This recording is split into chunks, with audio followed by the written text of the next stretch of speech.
ଏକ କିଗ୍ରା ବା କିଲୋଗ୍ରାମ ଇକ୍ୱାଲ୍ ଟୁ 1000 ଗ୍ରାମ। ସେଭଳି କହିପାରିବା 1000 ଗ୍ରାମ ଇକ୍ୱାଲ୍ ଟୁ 1 କିଗ୍ରା ବା କିଲୋଗ୍ରାମ।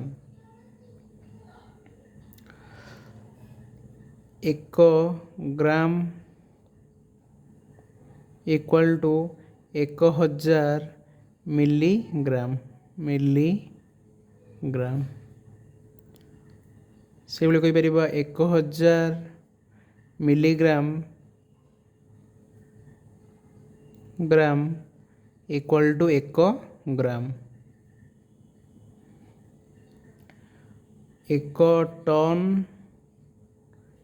ଇକ୍ୱାଲ୍ ଟୁ 1000 କିଗ୍ରା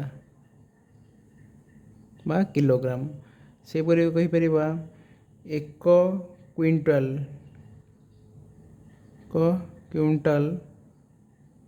ଇକ୍ୱାଲ୍ ଟୁ 100 କିଗ୍ରା।